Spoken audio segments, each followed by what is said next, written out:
세월이 참 빠릅니다. 벌써 1년 중에 반년이 지나고 오늘부터 또 후반기 새롭게 시작을 합니다. 특별히 오늘은 맥주 감사 주일입니다. 전 세계가 7월 첫 주일을 맥주 감사 주일로 정하고 하나님 앞에 감사를 드립니다. 맥주는 말 그대로 보리맥자의 추수추차입니다. 그래서 보리추수, 물론 동양에는 보리지만은 서양에서는 주로 밀을 추수합니다.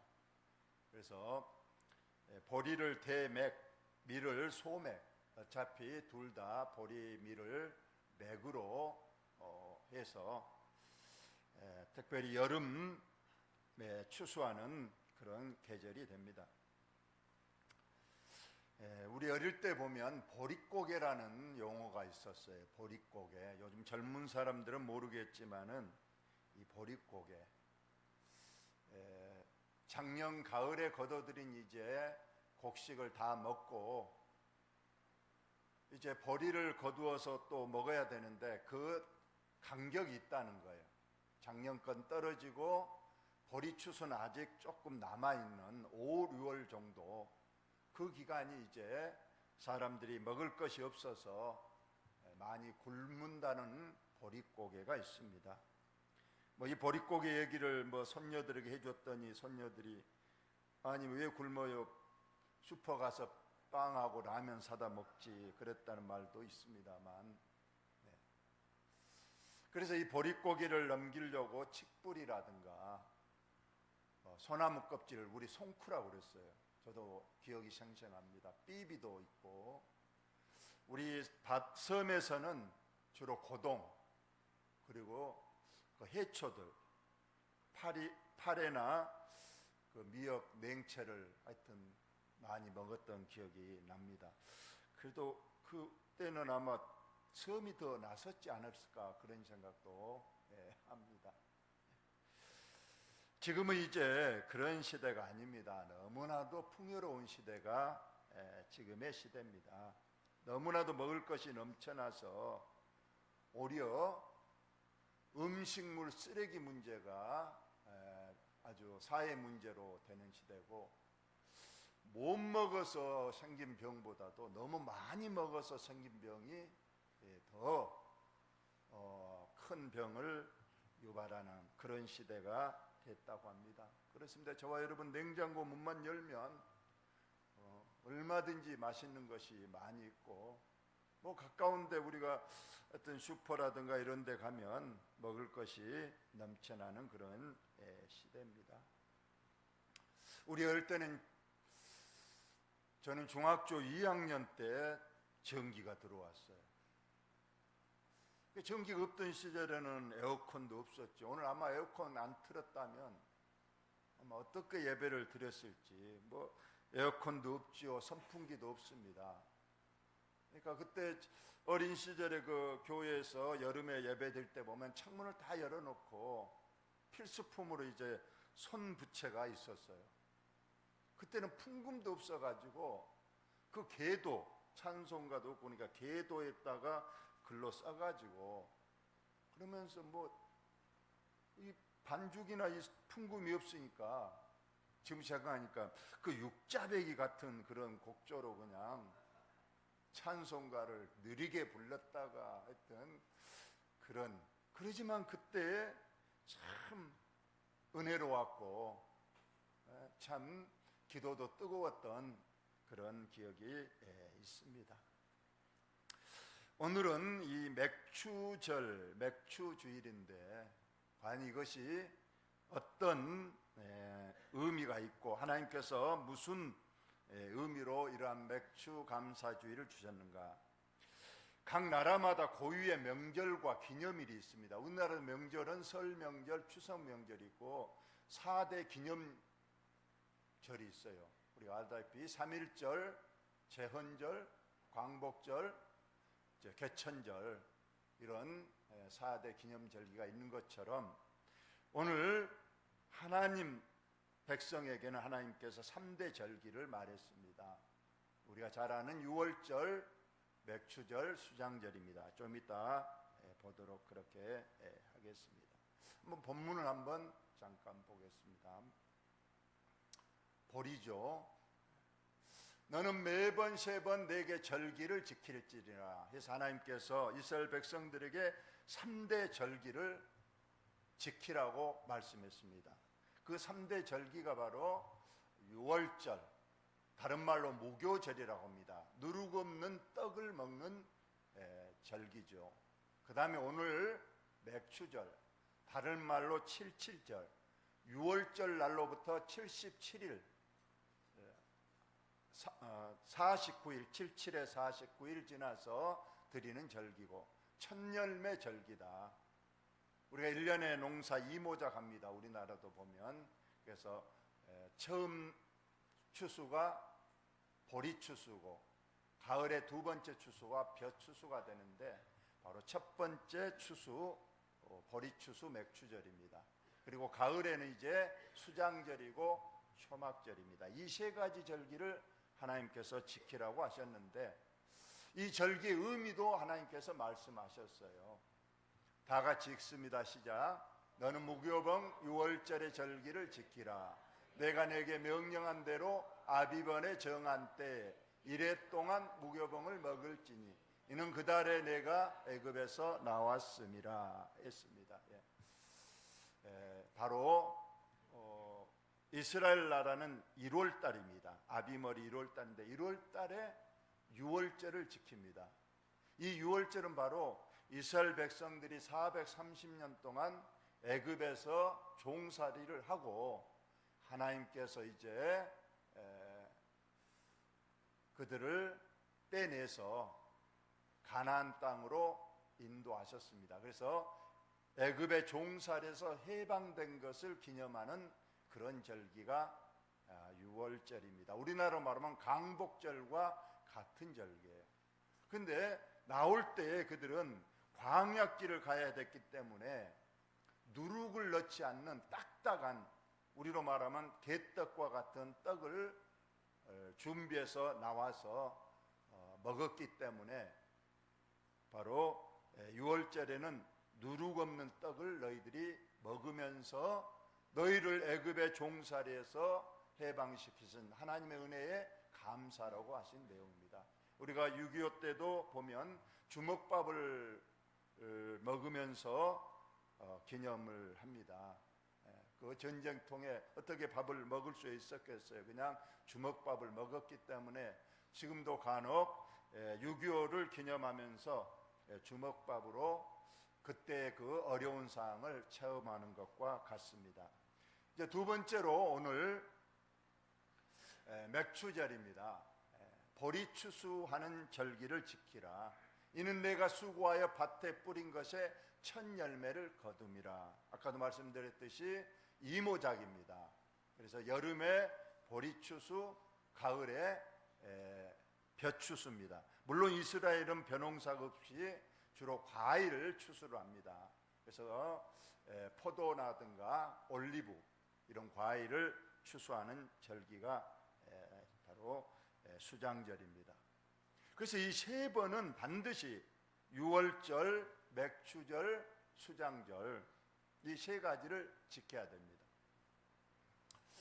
우리 하나님께서 이 세 가지 절기를 반드시 내 모든 남자는 매년 세 번씩 주 여호와께 보일지라. 1년에 이 세 가지 절기만큼은 어디에 있든지 반드시 예루살렘 성전에 와서 하나님 앞에 이 절기를 지키라고 하신 겁니다. 물론 여기 남자라고 되어 있는데 남자만 그러라는 게 아니고 바로 가장인 남자가 온 가족을 데리고 바로 세 번씩 반드시 이 절기에는 심지어 애국에 있어도 이 세 절기 때는 반드시 와야 돼요. 그래서 하나님 앞에 절기를 지키라고 명령을 하신 그러한 내용입니다.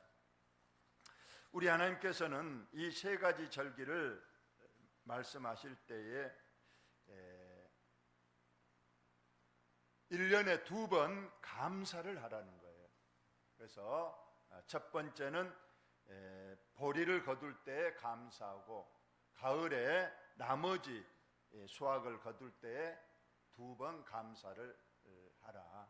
물론 6월절에도 해방시키신 하나님을 감사합니다만 주로 6월절은 우리를 구원하신 하나님의 은혜를 기억하라는 것이고, 맥추절과 이 수장절은 하나님께서 우리에게 모든 것을 주시고 또 은혜로 우리를 도와주셨기 때문에 너희들은 최소한 1년에 2번만이라도 내게 은혜를 기억하고 감사하라는 겁니다. 우리가 5월달을 가정의 달이라고 그러고 5월 8일을 어버이날이라고 말합니다. 물론 우리가 1년 12달 부모님의 은혜에 감사해야 되지만은 그래도 1년에 한 번만이라도 날을 정해서 그날만큼은 꼭 부모님의 은혜를 기억하고 감사하자 해서 어버이날이 있는 것처럼 하나님의 은혜에 우리가 매일 감사해야 되고 매주일 감사해야 되지만 하나님께서는 1년에 2번이라도 하나님 앞에 그날을 기억하고 감사하라고, 처음 감사절은 맥추절이요 연말에 다시 한번 하나님 은혜에 감사하자 해서 추수 감사절로 우리가 1년에 2번을 지키게 되는 겁니다. 그럼 우리가 이 감사절 때는 어떻게 감사해야 되는가에 대해서 말씀을 드립니다. 여러분, 하나님께서 우리에게 주신 은혜가 감사하죠. 근데 감사에는 3가지가 있다고 합니다. 첫째는 감사하지 않는 사람이 있어요. 하나님께서 많이 도와주시고 은혜도 주셔서 풍요롭게 사는데도 전혀 입술로 감사하지도 않고 하나님의 그 감사를 기억하지도 않는다는 거예요. 오히려 불평불만을 한다는 거예요.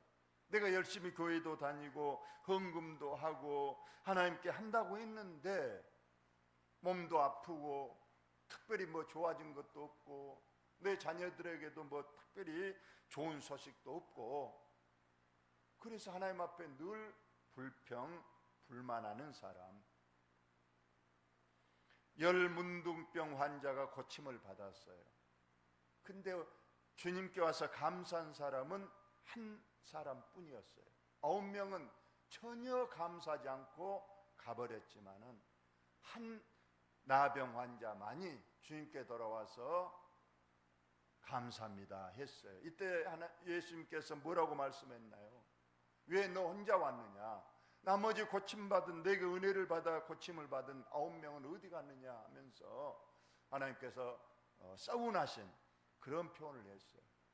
그렇습니다. 9명은 큰 은혜를 받았음에도 전혀 감사하지 않고, 그것은 하나님의 어쩌면 은혜가 아니고 요행이었다 그렇게 생각했는지도 모르겠습니다. 여러분, 오늘 하나님 앞에 감사하시는 저와 여러분 꼭 되시기를 예수님의 이름으로 축원합니다. 이렇게 감사를 하지 않는 사람이 있는 반면에 두 번째로는 조건부 감사를 합니다. 바로 주시면 감사한다는 거예요. 병이 나으면 아이고 하나님 감사합니다. 좀 뭐 물질이 생기면 하나님 감사합니다. 그런데 평상시에는 전혀 감사가 없다는 거예요. 이것은 조건부 감사입니다. 그러나 성경은 무감사도 아니고 조건부 감사도 아니고 우리가 잘 아는 데살로니가 전서 5장 16, 17, 18절 우리 크게 한번 읽습니다. 시작. 항상 기뻐하라, 쉬지 말고 기도하라, 범사에 감사하라. 이것이 그리스도 예수 안에서 너희를 향하신 하나님의 뜻이니라. 우리 교회 표이기도 합니다만 늘 기뻐하고 기도하고, 그 다음에 범사에 감사. 이 범사는 모든 일에, 좋은 일에만 감사하는 것이 아니고 굳은 일에도 항상 감사라는 것이 바로 범사의 감사입니다. 바로 이걸 절대적 감사다. 조건을 달지 않고 하나님 앞에 늘 감사하는 거예요. 차를 운전하다가 가다가 사고가 나도 하나님 감사합니다. 사고 나면 다 죽는데 차는 부서졌을망정 생명을 보존해 주셔서 감사합니다. 또 많이 다쳤다 할지라도 또 더 많이 다치지 않게 하시니 감사합니다. 병이 들었지만은 더 큰 병 아닌 것을 감사합니다. 우리는 감사의 조건을 찾으려면 말할 수가 없다는 거예요. 그래서 우리가 그리하지 아니하실지라도 감사가 있는 거예요. 다니엘 세 친구들이 그랬잖아요. 우리를 건져주시고 구원해주시고 살려주실 줄로 믿습니다만 하나님이 우리를 이 위험에서 건져주지 아니하실지라도 나는 하나님께 대한 감사를 꼭 드리겠습니다. 하박국의 감사를 우리가 늘 말하잖아요. 밭에 갔더니 올해는 어째 웬일인지 수확이 없습니다. 무화과 열매도 올해는 웬일인지 몇 개 안 열렸어요. 외양간에 소가 막 넘실넘실해야 되는데 없습니다. 그리한다 할지라도 나를 구원해 주시고 나는 오늘 죽어도 그 영원한 천국에 간다는 이 소망 하나만이라도 난 하나님께 감사하겠다고 하는 그리하지 아니하실지라도 감사, 이것이 진정한 감사입니다. 오병이어의 기적 때 우리 예수님께서 그 많은 군중들이 지금 굶주려 있는데 한 소년이 자기가 먹으려는 도시락을 주님께 가져왔어요. 그 도시락 속에는 개떡 5개하고 반찬, 물고기, 조그마한 조기 새끼 2마리 들어있는 거예요. 예수님께서는 그 소년의 작은 도시락을 들고 하늘을 우러러 축사하셨다고 했어요. 하늘으로 축사했다는 것은 하나님, 이 적은 도시락을 주셔서 감사합니다. 그렇게 작은 도시락을 가지고도 감사할 때 거기에 기적이 일어나서 그 수많은 군중이 배불리 먹고도 남는 역사가 있었다고 했습니다. 일제시대 때 평양에서 목회를 하시던 유석흥 목사님이 계셨답니다. 이건 실화입니다. 이 유석흥 목사님은 시골교회에서 목회했기 때문에 더군다나 일제강점기이기 때문에 얼마나 어려운 시절입니까? 먹을 것이 거의 없었다고 그래요. 그런데 어느 날 친구 목사님이 찾아왔습니다. 오랜만에 친구 목사님 만에 너무 반가웠어요. 그냥 대접할 것이 없어요. 그래서 이 목사님이 밖에 있는 사모님한테 이렇게 말했답니다. 여보, 손님이 오셨으니 좀 뭐 좀 차려오시오. 먹을 거 없는지 뻔히 알지만은 그래도 친구 목사님 오셨으니 뭘 대접해야 되겠다고 생각하고 혹시라도 아껴놓은 거 있을까 싶어서 아내에게 상을 좀 봐오라고 말했던 겁니다. 그러자 잠시 후에 사모님이 쟁반에다가 큰 사발 2개에 뭘 담아서 들어왔어요. 그래서 목사님도 그래도 뭘 좀 아껴놓은 것이, 숨겨놓은 것이 있었는 모양이다 하고 봤는데 그 큰 사발 2사발 속에는 맑은 물이 들어있었어요. 맑고 시원한 냉수가 거기에 들어있었던 겁니다. 두 목사님은 서로 얼굴 쳐다보면서 서로 무안해했어요. 뭔가 대접해야 되는데 없으니까 그냥 냉수만 지금 큰 사발에 2개를 가져왔던 겁니다. 그러나 두 목사님은 이렇게 기도했답니다. 하나님 아버지, 감사합니다. 참 대접할 것이 없지만 이렇게 맑고 깨끗한 물을 주시니 감사합니다. 냉수도 대접하면 하나님께서 상을 주신다고 했는데 냉수를 대접한 이 가정에 하나님 큰 축복 주옵시고 이 가정에 큰 축복을 주옵소서 하고 기도했다는 그런 일화가 있습니다. 그래요. 우리가 있는 것으로 늘 감사하시기를 예수님의 이름으로 축원합니다. 3년 전에 코로나가 왔어요. 저도 유튜브를 통해서 봤습니다.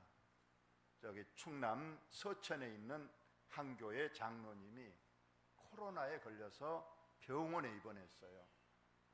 근데 코로나라는 이 병은 그 세균이 폐를 공격하기 때문에 이 폐가 망가진 거예요.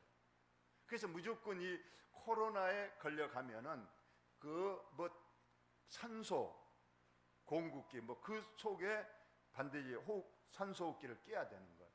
그 산소호흡기를 끼고 3일 동안 치료를 잘 받아서 다행히 좋아져서 퇴원을 하게 됐는데, 이제 그 계산서가 나온 거예요.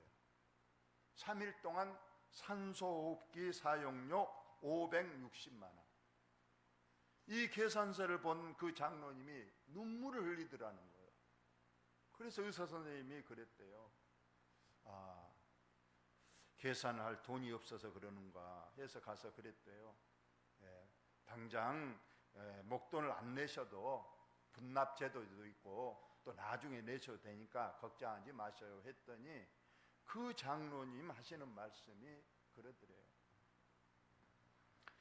내가 이 계산서를 보고 그 금액이 많아서 내가 또 못 갚아서 눈물 흘린 것이 아니고, 이제까지 내가 80평생을 살면서 내가 숨을 쉬면서 사용한 산소가 얼만데 하나님께서 거저 주셨구나.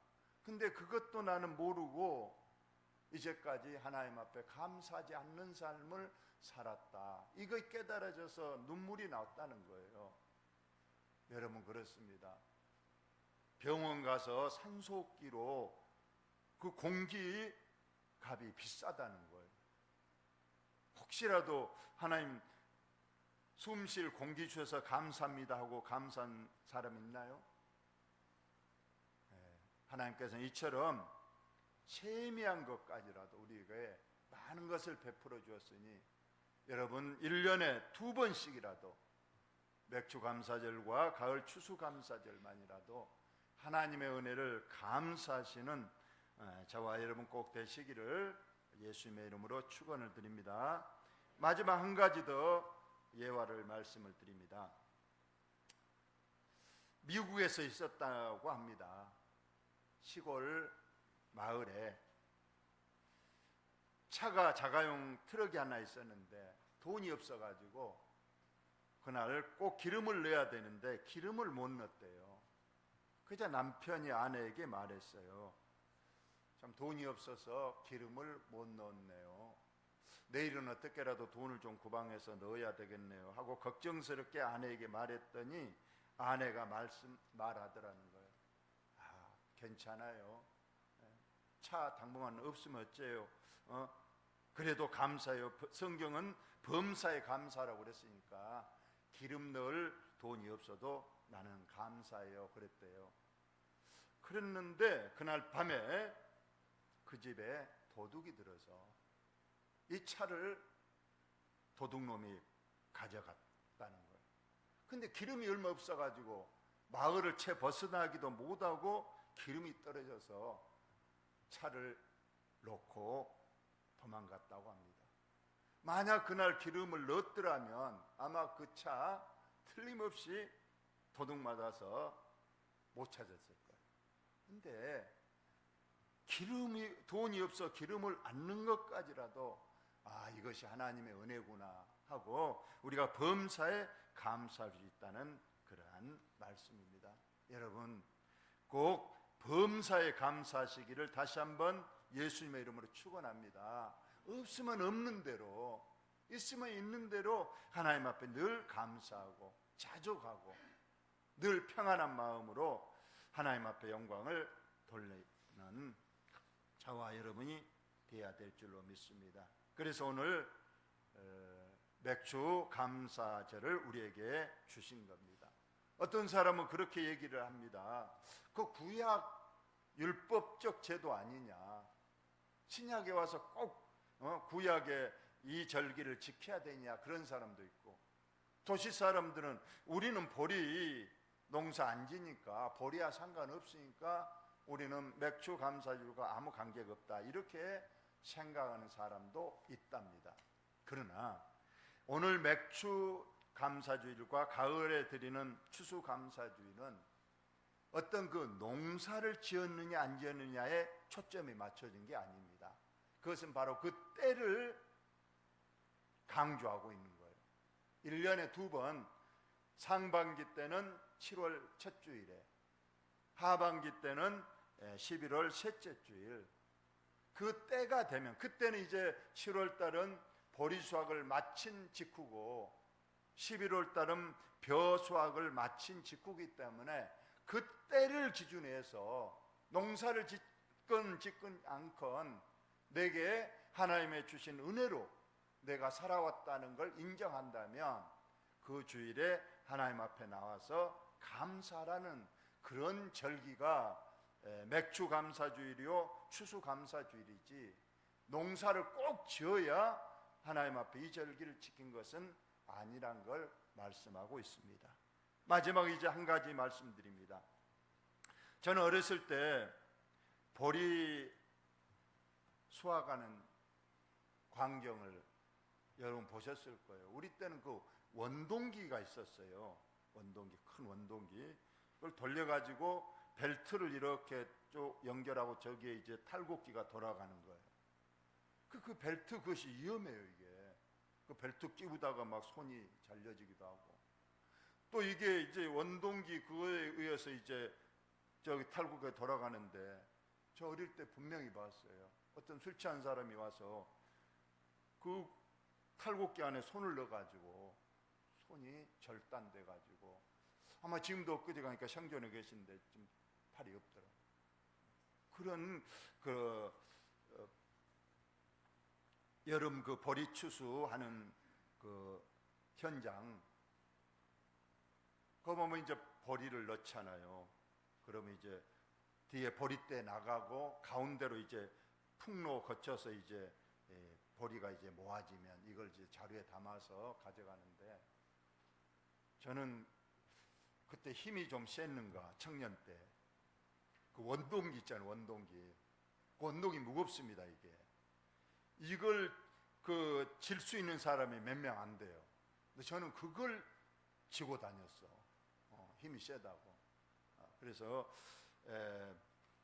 그런 적이 있는데, 거기에 보면 틀림없이 그 보리 추수할 때는 밑에 풍로에 의해서 알곡만 딱 거두어서 자루에 담고, 그 검부럭지라든가 이 쭉쟁이들은 다 날려가요.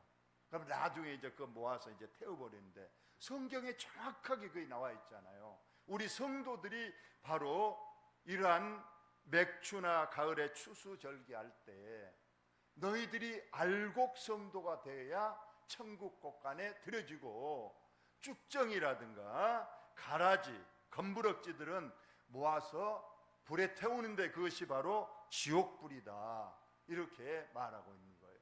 그래서 이 절기 때 하나님이 주신 은혜를 감사하는 것도 중요하지만은 저와 여러분의 믿음의 점검을 하는 것도 중요하다는 거예요. 내가 지금 당장이라도 주님 부르시면 알곡 성도가 되어서 천국 곳간에 들어갈 것인가?